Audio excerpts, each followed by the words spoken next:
Good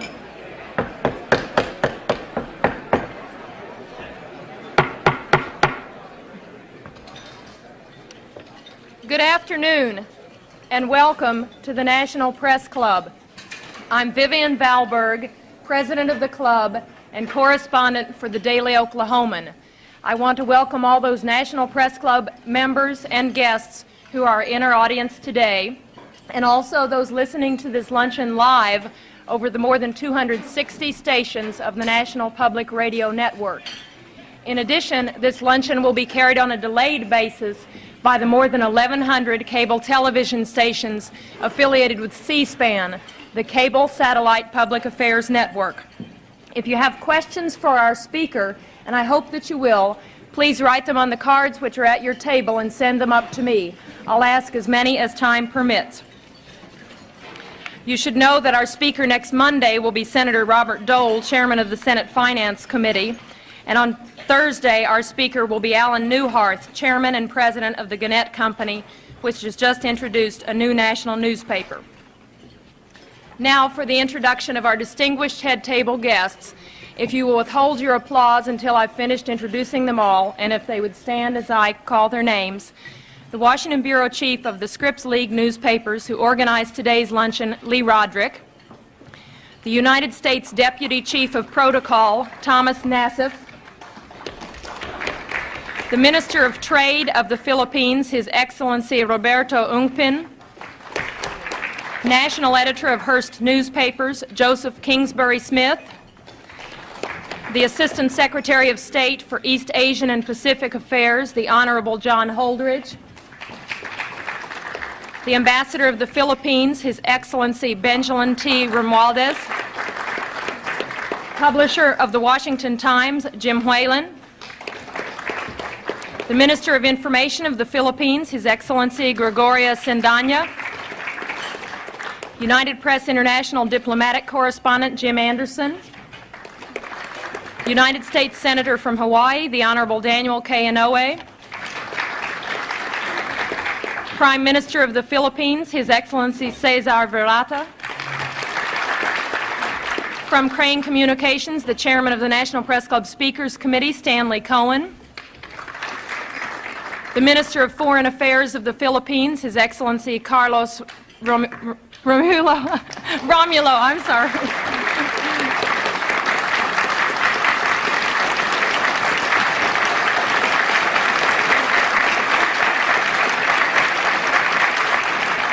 The Associated Press Diplomatic Correspondent, George Guetta. The Minister of Defense of the Philippines, His Excellency Juan Ponce Enrile. American Ambassador to the Philippines, the Honorable Michael Armacost. President of the National Press Club of the Philippines, Ben Rodriguez. Assistant General Counsel, International Affairs of the Treasury Department, Russell Monk. And the Chicago Tribune Diplomatic Correspondent, John McLean.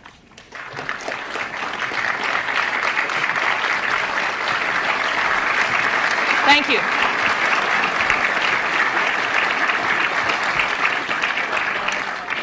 Our speaker today is the President of the Philippines, Ferdinand Marcos.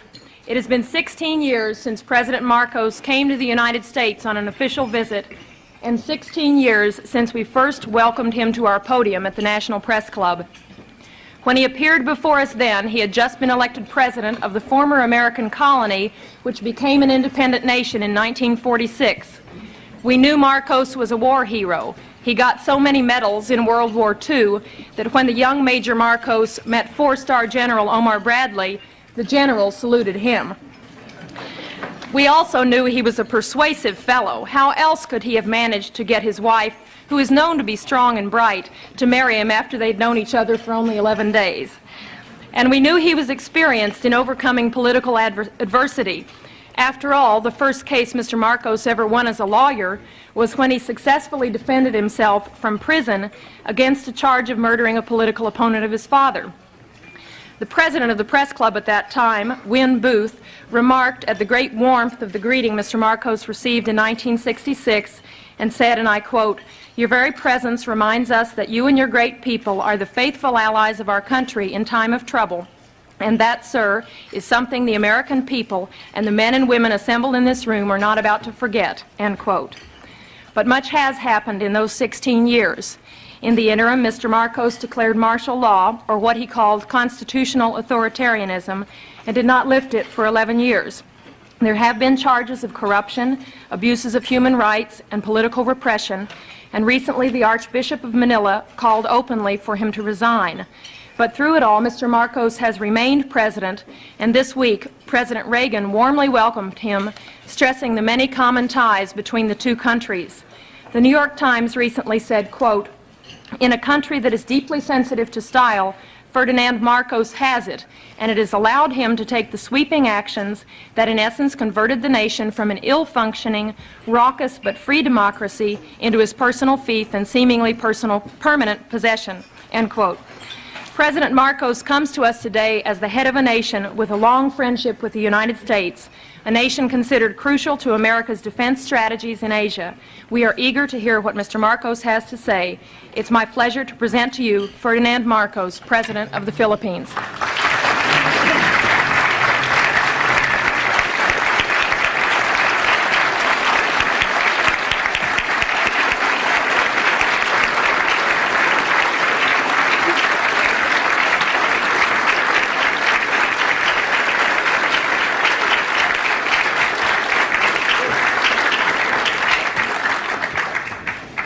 Well, thank you very much, Madam President.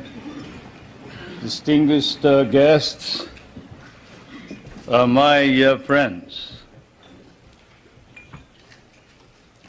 It certainly is gratifying that in the course of my present visit to the United States, I should once again be accorded the opportunity to meet with the people who understand me or misunderstand me most. I'd like to thank all of you. I remember that our relationship, the relationship between the two countries can be opened up at one of 2 points by the historian or the curious investigator into world events. One, the military, which was Admiral or then Commodore Dewey, sinking the Spanish fleet under Montojo on May 1st, 1898 in Manila Bay, and with the help of the Filipino revolutionaries under General or President Emilio Aguinaldo, who then proclaimed the first Philippine Republic. Incidentally, President Emilio Aguinaldo was the grandfather of Prime Minister Cesar Virata, who is here. My grandfather only commanded the revolutionary forces. We have changed places since then. Either that point of entry is chosen or the more sedate commercial one 100 years back. 1796, the brig Astrea, sailing out of Salem, Massachusetts, towards Lisbon, and then to Manila, selling her wares there for 5 months, carrying that amateur and self-taught mathematician and navigator, Nathaniel Blow-Ditz, whom you must have heard, who later, in 1806, authored The Practical American Navigator, for he had discovered the simple way of determining longitude through the long voyage across the Pacific. The American government bought the rights after 2 editions, and it has become standard text for all those who study salesmanship from Kings Point to Annapolis. Either way, It has been dramatic and historic, and it was always to be so. There was always extreme on both sides, enmity, if not enmity, extreme friendship, a relationship of love, hate. And this is my fate and destiny. I thank you all for this privilege and this honor. It may be said that an official journal like mine ought always to visit with this press association, for as someone once observed correctly, the American press is, of course, the fourth branch of government in this country. And then also it is well to remember that the so-called solicitude with which Americans regard developments in the Philippines is perhaps now more pronounced than in the devoted reportage by the American press on our country. This skein of the American interest of the American press notwithstanding, there is, I fear, some confusion in this country of what is happening in the Philippines today. It has been one of the shocks I encountered while preparing for my present journey, and also upon arrival here in Washington, to read in one of your outstanding papers a statement to the effect that the Philippines is still under military rule, which it is not, and that there is no civil government. Such misstatements, whether intended or otherwise, conveniently merge with more accurate reporting about the true situation in the country, resulting in much confusion and misimpressions about our country, require clarification. So perhaps I should begin by stating first a few basic facts about our country without too much embroidery. The Philippines is a republican state with a duly elected government at national and community level. We have a national constitution duly drafted by a constitutional convention elected and convened in 1970 and duly ratified by our people in 1973. Under that constitution, ours is a modified form of presidential government with a National Assembly constituted by assemblymen elected by regions in 1978 and a president directly elected by the people in 1981. Legislative power is vested in that National Assembly, while the executive power is vested in the president. And the party in power, the party that won the most number of members in this National Assembly, choose the leader of the legislature, and the leader is the Prime Minister, and he's no other than Prime Minister Cesar Virata.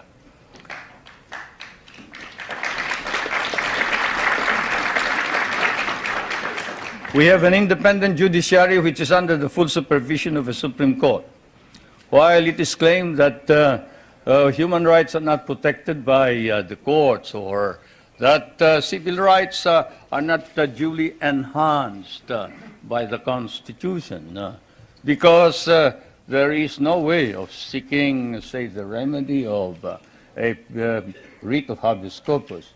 The truth of the matter is anyone can petition for a writ of habeas corpus in the Philippines. In fact, all those who have been apprehended as having brought in hundreds and hundreds of firearms bought from the PLO and other sources, and who have bragged openly in the television when they are caught that they were the leaders of these rebel groups, and who later changed their tone on the advice of their lawyers, went to the Supreme Court and were able to obtain an order from the Supreme Court for the Philippine government to bring the bodies of these people before the Supreme Court, which we did.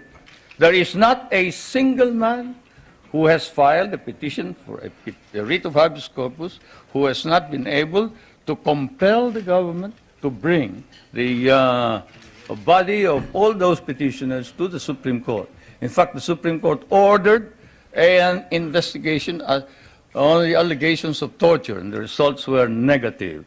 The doctors testified that they examined all of these persons, all these petitioners, during the period of confinement, and they never complained about any mistreatment or torture. And some indiscreet remark indicated that this was merely said on the advice of the lawyer as a preparation for defense in the criminal trial. Now let's review the overall measures. All measures that have been issued by the President were issued at his instance alone? No. They are issued after a meeting of what is known as the party caucus. You who have studied constitutional law know that in a modified parliamentary or presidential form of government, the President actually doesn't make the decisions. He may lead the party, and therefore in the caucus, he may exert influence in the caucus, but the caucus decides what is going to happen, what is the policy to be adopted. In fact, our Constitution institutionalizes this procedure and states that the program and policy of government shall be adopted by the cabinet, submitted to the President for approval, but shall be responsible to the members of the National Assembly or the Batasang Pambansa, and for which the Prime Minister must stand. If he is rejected, then he must quit, he must resign, and a new Prime Minister must be appointed. Now, all cases are appealable to the Supreme Court, including cases of security against the state. We have a system of local government and administration throughout the country. In all, there are 73 provinces, 60 cities, 1,502 municipalities, 42,000 barangays, in each of which there are regular elections. Barangays are the villages. We just had elections this year. The election for president occurred in 1981. Under the Constitution, the people have a right of recall. They can recall anyone who has been elected by 1/5 of all the voters who voted in the last elections. A vote of 1/5 will suffice to call a new election for any given post. Our Constitution likewise provides for a Bill of Rights, which guarantees protection of the political and civil rights of all individuals, regardless of color or creed. Incidentally, that statement allegedly made by Cardinal Sin has been denied by Cardinal Sin. I was surprised that you haven't heard about it. This just goes to prove that there is some time lag when you move towards the West.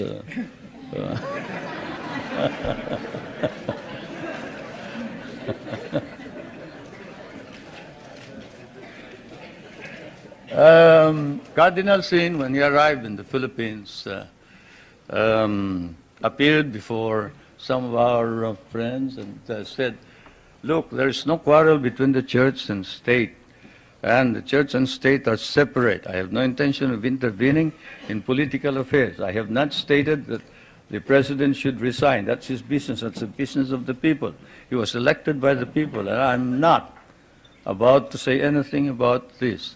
That's why I'm surprised that here you make much of it. But I suppose that's part of news. It's good copy. Can you imagine asking the president to resign? That's, by constitutional mandate, social justice is a matter of national policy and a priority objective of government. And this is why one of the first reforms was land reform.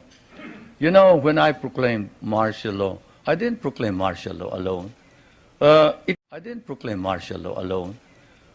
It is made to appear as if I just signed the decree and said, I impose martial law on each and every one of you.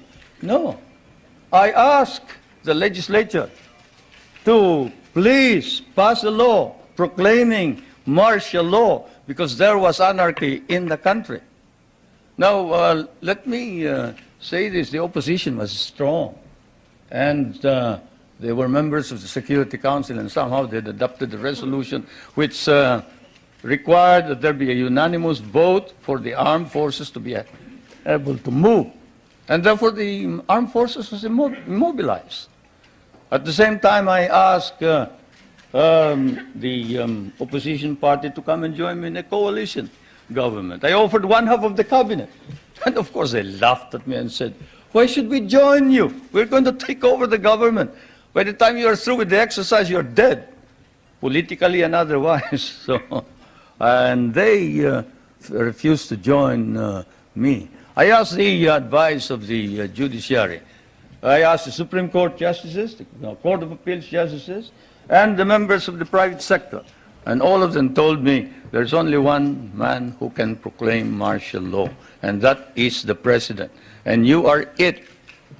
You are the only one who can proclaim martial law. This is why I must carry this particular mark in our history. I could not have transferred it to the legislature. Why? Because the legislature did not have the power. What does the Constitution provide?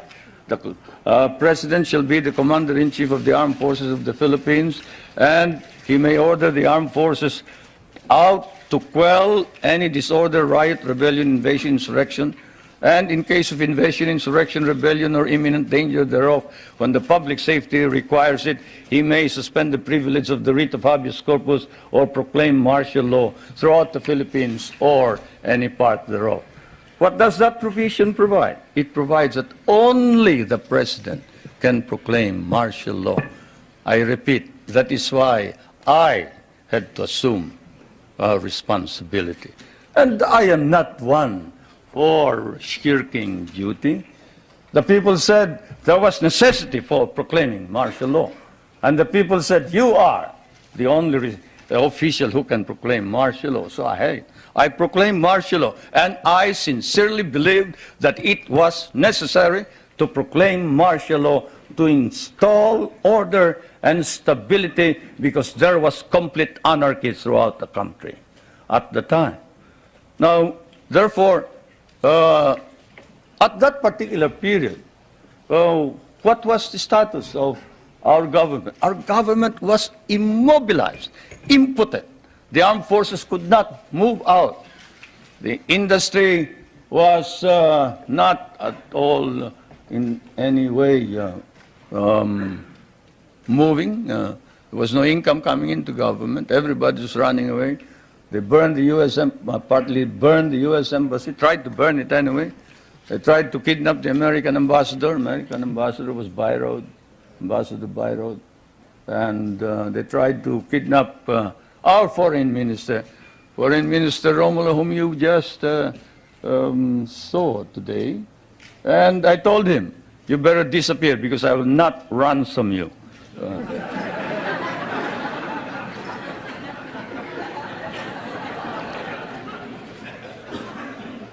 But whatever it is, they burned the Manila International Airport, they bombed the Supreme Court, they bombed the Constitutional Convention, they bombed the City Hall, they burned part of Malacanang Palace, they attempted to kidnap my children, they attempted to kill the President 8 times.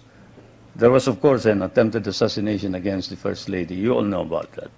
And this required that I immediately act on it, and so I did. Now, we established land reform. We were fighting a group known as the Hukbalahap, Hukbong Nagpapalaya ng Bayan. It was socialist inclined. It was leftist. But they were friends of mine because we had fought in the Second World War together. And so I approached them and I said, look, I'm going to establish land reform. If you're fighting for land reform against the feudalistic agrarian system, then you must join me. And they did. I want to introduce to you the leader of that rebellion, who is now present and is a part of the government, Mr. Luis Taruk.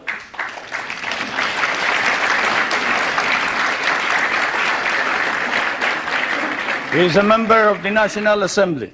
One reason why he ran to the hills, according to him, was he was elected as a member of the old legislature and he was not recognized as such. He and the others. Now I want to introduce to you another leader of the Free Farmers Federation, which is also composed of farmers who wanted reform, but who are fighting for reform, but who are now joining in the effort to establish political stability and economic prosperity throughout the country, and who was Dean of the College of Law of the University of Ateneo, but abandoned his deanship in order that he may join in the effort to attain the noble mission of this new society. I refer to National Assemblyman Jerry Montemayor, President of the Federation of Free Farmers of the Philippines. I would like to introduce also to you a young man who was very active against the government in 1972 and who paraded around the streets raising the flag of the Communist Party and organized the Kabataan Makabayan, which is the red organization of the youth. And this man is Nilo Tayag. Is he here? Anyway, he is somewhere around here. But they have all joined, all these activists, to prove to you that all these stories about our being oppressive against our enemies and our friends, they've all joined the government to help reform and drive out all the corrupt people in the government. We have an ombudsman. We are the only country with an ombudsman. You know what an ombudsman is. He is the officer who watches over the corrupt officials of government. And this man has charged more than 1,000 officers and employees and sent most of them to jail. Is Justice Pamaran here? He must be somewhere around. Where's Justice Pamaran? There he is. There's the ombudsman.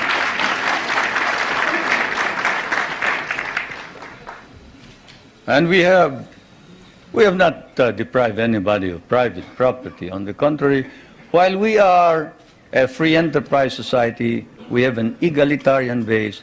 We recognize private property, encourage private initiative. Our Constitution explicitly recognizes the importance of developing the national economy and protecting the patrimony of the nation. In line with this, a National Economic and Development Authority has been created for the purpose of planning and coordinating economic development plans. I chair that Economic Development Commission. Now, I did not come all the way here to recite these basic facts to you, but it is best that we wrote this at once for they form an important background of understanding the developments in my country. Relations between the United States and the Philippines now span, I'd say 84 years if you mark the Battle of Manila Bay, 184 years perhaps if you mark the brig Salem, from Salem, which when it returned to Salem brought back hides, indigo, lumber, pepper, and paid 24,000 in tariff duties. Many things don't change, not even tariff duties. Anyway, the trade between our countries is covered by a trade agreement. The military and security matters are covered by 3 agreements. Those agreements are, and I will now ask our friends in my staff to distribute these agreements to you, or as many as can receive them. These agreements are the Mutual Defense Pact, the Military Assistance Agreement, and the Military Facilities Agreement, which is due for review this coming year. President Reagan and I have agreed with the members of our cabinet that the review will start in April, probably we'll finish it by August. Through it all, our relationships develop in a way unique to nations so disparate in size and circumstances and so distant from each other. The directions which American colonization took in the Philippines in the political, economic, and military cultural spheres were such that for us, relations with the United States would remain crucial for a while. It is said that language is the greatest conveyor of culture. If that be so, if that wise man who said that is right, then your language has certainly conveyed to my country your culture. And this is why the relationship between our countries is something undefined. Our interests may have diverged in the period after our recovery of national independence in 1946, but this relationship has endured. And the question that is often asked is, does the Republic of the Philippines differ from the American Republic? Yes and no. It doesn't differ in the sense that it is democratic, but it differs in the sense that we have a prime minister, and in the sense that we try and make the legislature and the president or the executive work together. We cannot afford any stalemates. We cannot afford any delays. It is a modified presidential form of government, while yours is a complete and pure presidential form of government. Why did we change this? Because we cannot afford stalemates and deadlocks. Yours is a strong economy and a military power. Ours is a weak country. We cannot afford to delay and postpone decisions pending the debates between Congress and the President or the Prime Minister. The poorer third world countries cannot. And so, my friends, that is the situation. I am now going to ask also that my staff distribute to you the social and economic indicators of my country in showing to you the dynamism and the vitality of our economy. We have changed our economy such that we hope to be able to be self-sufficient. We were importing rice before. The last time we imported rice was in 1976, 77. We paid $500 million for that price. Today, we are exporting rice to our neighboring countries.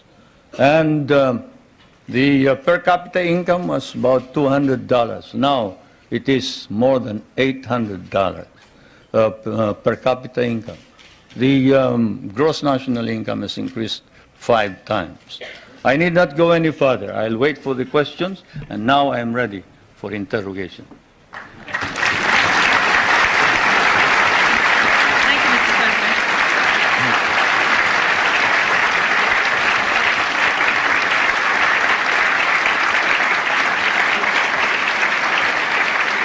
Thank you, Mr. President. Please give us details on your meeting with President Reagan. Did you seek any firm commitments? Did you get them?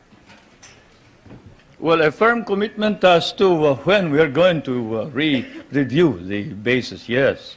A firm commitment that a mechanism be set for the study of our economic problems, yes. Because, as you know, the reason we have a deficit in our balance of payments is the commodity prices went down because of your domestic deflationary policies, your interest rates. But all of this can be worked out, and so it has been agreed. Secretary Reagan of the Treasury is going to meet with our foreign minister, who is also prime minister, regularly. The next meeting is next November, I think. So we have worked that out. The national security matters will be worked out by the defense minister. The 2 defense ministers are also meeting in November. Those are the specific ones. We have also entered into a tax agreement and air agreement. This afternoon, tomorrow, there will be some kind of agricultural agreement. As you know, we have one of the most modern and biggest concentration of agricultural and natural scientists in Asia. This is in Los Baños, the University of the Philippines. And we have biogenetics, we have plant engineering, we have, name it. You remember that the International Rice and Research Institute is based there, and that it was the one that produced the new type of rice which produced the rice green revolution. And we help your scientists produce the corn that can fight mildew. When your scientists could not produce it, we did. that center is going to be developed.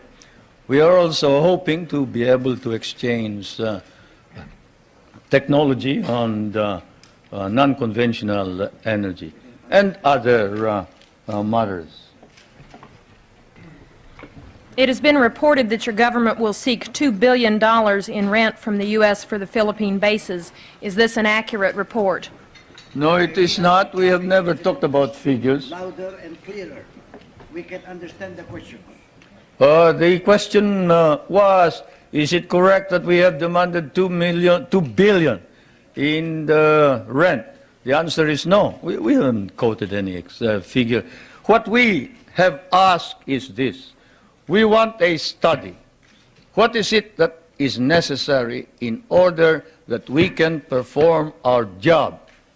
You and I know that if the Philippines is attacked, the United States is not necessarily bound to immediately react because the provision of the Mutual Defense Pact is that you will immediately take steps as is necessary to meet the contingency in accordance with your constitutional processes.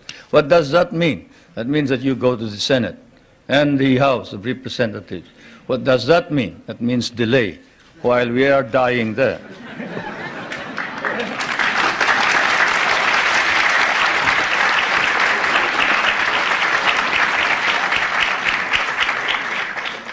Most of our allies in Europe, concerned about resisting communism, give the U.S. free bases and even share the cost.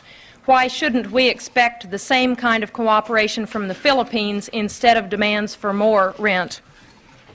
Well, for one thing, you haven't exactly paid for what we lost in the last war. If we must make an accounting, 75% of our cities were devastated in the last war. We lost 1 million men. Shall I quote you the statements of Roosevelt and MacArthur that every Carabao will be paid for? Shall I tell you that the veterans who were inducted into the USAF, the United States Armed Forces of the Philippines, of the Far East, your armed forces were paid only 1/2 the salary of your soldiers? Shall I tell you that we almost turned communists because you refused to recognize us? Shall I tell you that I had a difficult time stopping my guerrillas, 25,000 of them from joining the communists, because precisely you sort of forgot that we had done the fighting for you, you know, and we were parts of your armed forces. But in fairness to the American Congress, when we came here and we called attention to the fact that we had been abandoned and forgotten, they themselves, in outrage, immediately passed a law recognizing the services of the Filipino and reinstating them as parts of the United States Armed Forces in the Far East, including back pay and benefits. That, Madam President, is the answer, in addition to the fact that those people that you are talking about have been making money at the expense of the United States for quite a long time, while we have not.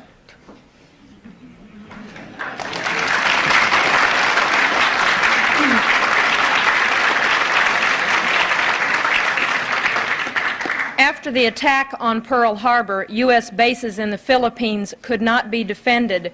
Why should we expect that in another war these bases would be more reliable? That's one of the questions that I wanted to find out. Is it true President Reagan has not raised with you any concern about repression and human rights? Well, he sort of spoke of the fact that we have all this constitutional provision. But we did speak of the fact that we must maintain and enhance human rights in general. But this fault finding that we found in some of these reports before isn't there. There is this open-mindedness and fairness which we expected of America and the Americans. The Americans that I know, the Americans who fought beside me, the Americans who bled with me in many a battlefield, was a fair man. He was a just man. He was a courageous man. He was a man who saw right and did right. And it is not fair to accuse the Philippines of any violation of human rights when there has been no violation. Though if there has been any violation, we punish those who have violated. And I now ask that this pamphlet, this particular writing of one of the most celebrated figures, who claims to have, at the beginning of the campaign against my government, claims to have been maltreated by some of the military men, now reports exactly what happened. I ask that my staff distribute the letter of Herrera, Trinidad Herrera. You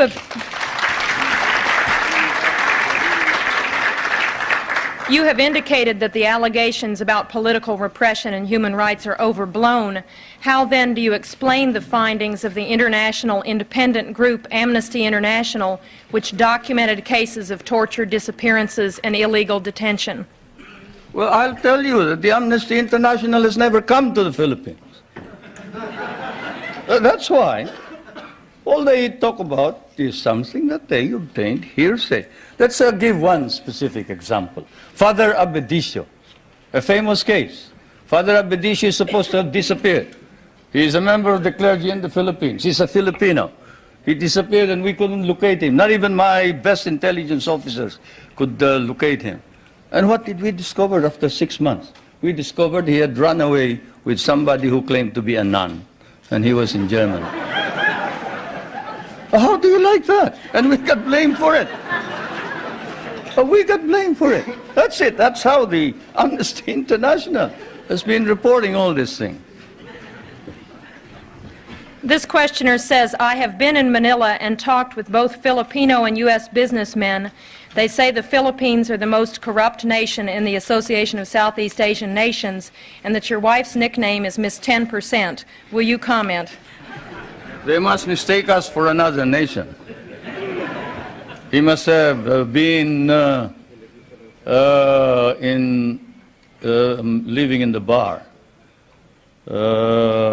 Because I can tell you, there is this man, Justice Pamaran, whom I just introduced to you. He is the ombudsman. You who know what an ombudsman is, knows exactly what he can do. He doesn't wait for evidence, any rumor whatsoever, and he investigates it. You talk about my wife. Not that I would like to defend her. She can defend herself any time. She's quite capable. But perhaps that statement was said of another First Lady, not my wife. Certainly not my wife. Perhaps I can tell you that the property of the Marcoses has been brought into a blind trust. And not a 2020 blind trust either. It's a real blind trust. And we don't know exactly how that blind trust operates the property. The only property that we have control of are two or three houses. One in the province of my Ilocos Norte, no, two. Two in the province of Leyte, and one in Manila, 5. Then the schooling for the children, up to possibly a doctorate. Beyond that, all income goes into the Marcos Foundation, which is the foundation that embraces all property. Do you think that if there was any corruption by the Marcos family, that we can maintain the present prestige and leadership of the Marcoses in the Philippines? What do you think the Filipinos are? They are a very literate people. Literacy in the Philippines has increased up to 90% nationwide, and in Manila it is 100% literacy. And if there was any indication whatsoever of any of these corruption that you talk about, and whoever said that sounds like he has been in the wrong company. Probably the guys that he was working with may have been engaged in corruption. I'd like to know who they are. Then we'll go after them. But I can assure you, if any public official engages in corruption, he will land in jail. That is definite. What do you say to critics who say your health is poor and you won't be around very long, but your wife may be? Anybody want to try me in the ring?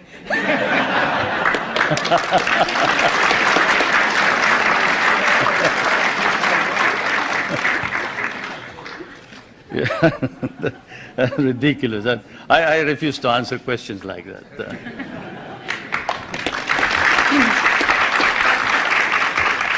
Two related questions. You are indeed a family man. Your wife, your daughter, your brothers are all government officials. Do you think the next president of your country will be a Marcos, and would you like for your wife to succeed you as president? No, no. The problem here, of course, is that one, you do not understand Philippine politics. You see, first of all, my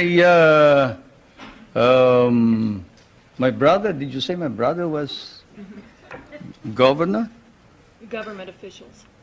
My brother volunteered his services for Medicare. Did you want him to withdraw his voluntary services as a medical officer? He is serving our country practically free, abandoned a very profitable medical career in order to serve what we have as Medicare, which is your Medicaid, no? Yes.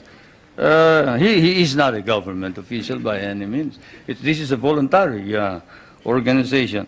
My wife was elected.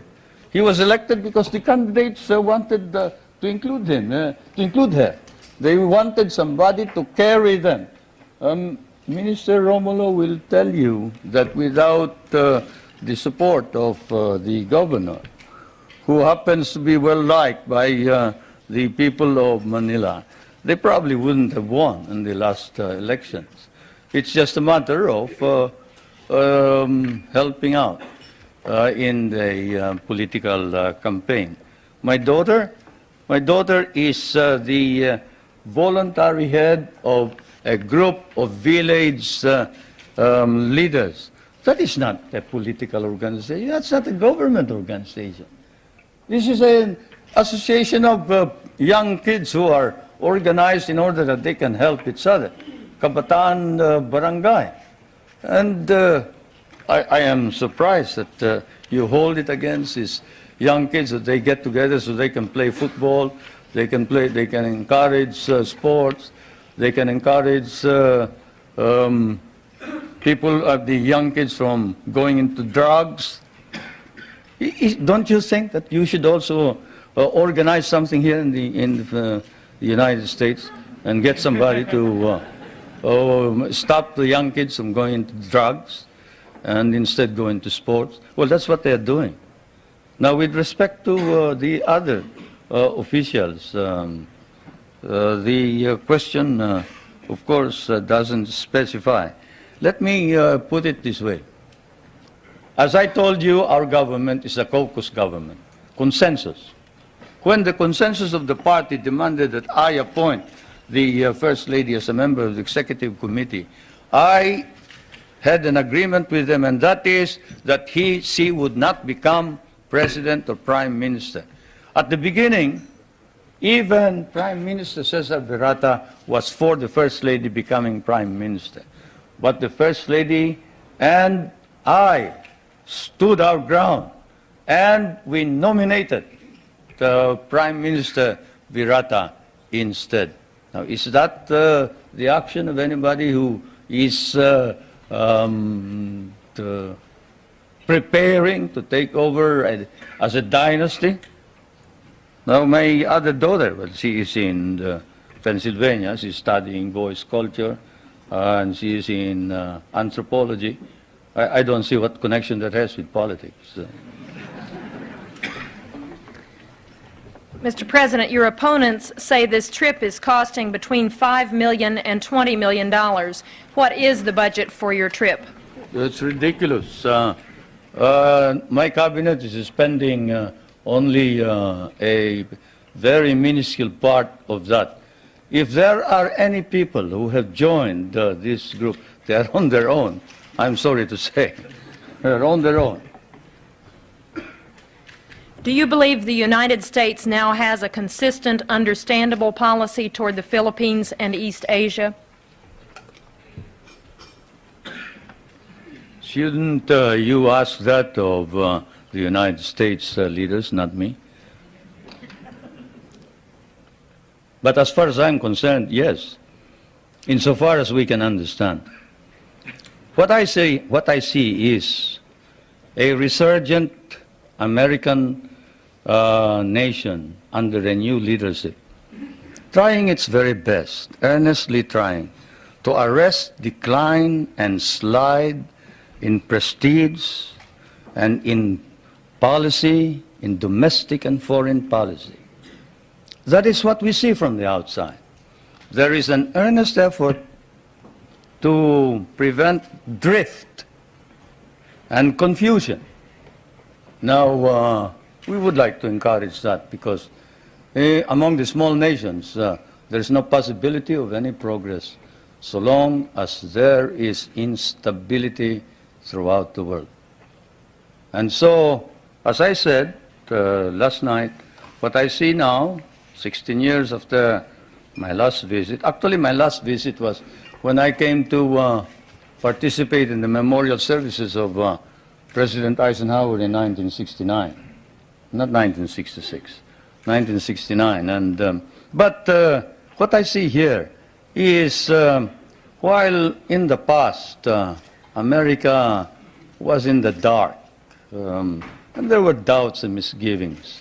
There were fears that you were tiring, you were weary, you doubted your own strength, you didn't know where you were going. But now there is hope, and the phenomenon, what we see is an America emerging out of the shadows. It's still partly in the shadows, but it's trying to emerge. And certainly under the leadership of President Reagan, it's trying to organize an integrated, understandable foreign policy. And that's what we see.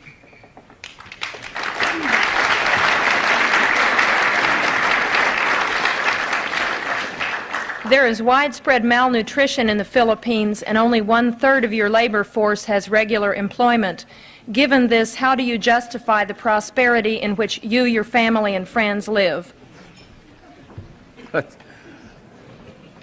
You must like us, the way you ask those questions.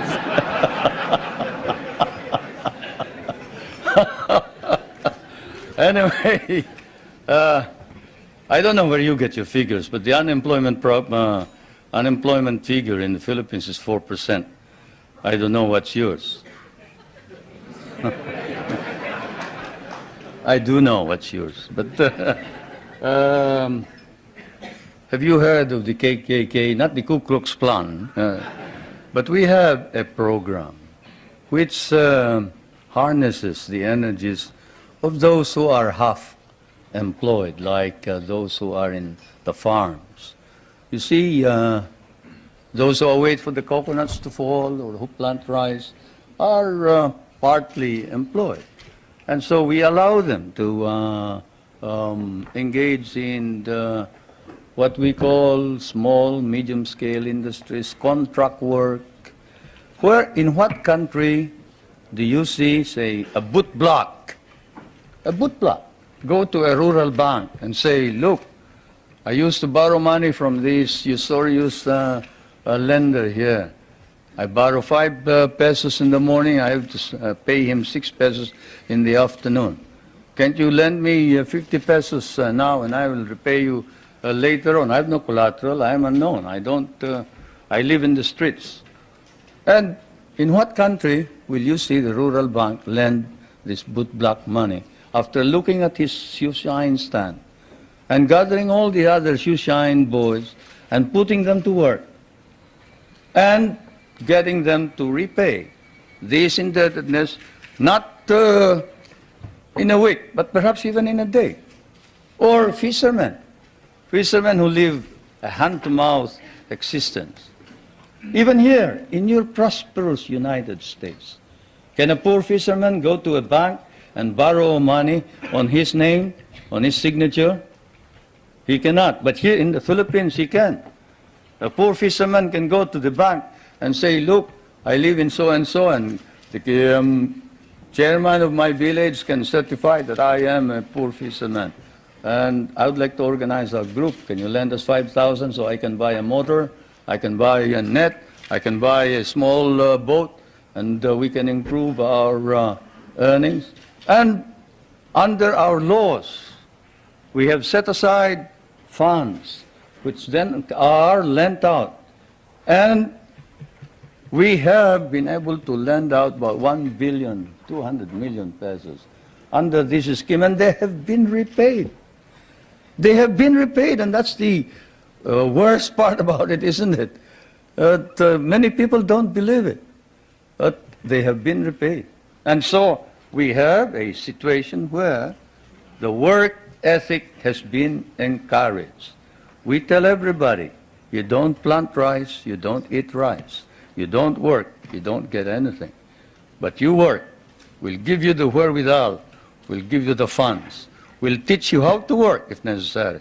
And we will see to it that we will sell your products. That's what's happening in the countryside.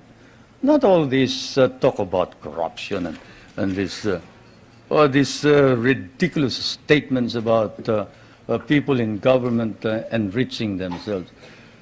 When you have activists like Luis Tarok and Jerry Montemayor and Nilo Tayag and these men who were ready to kill the president, but who now says that the reforms that are being instituted are for the good and welfare of the country, you don't engage in any of this foolishness that you talk about.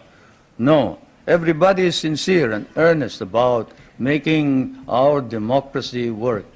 And I can tell you that whoever has told you about these unwholesome observations about the Philippines, better come back to the Philippines. I'll pay for your trip so you can see what's actually happening. Thank you, Mr. President. Before I ask our final question, I want to present you with a certificate of appreciation for appearing once again at the National Press Club and with an updated version of the National Press Club necktie. Thank you.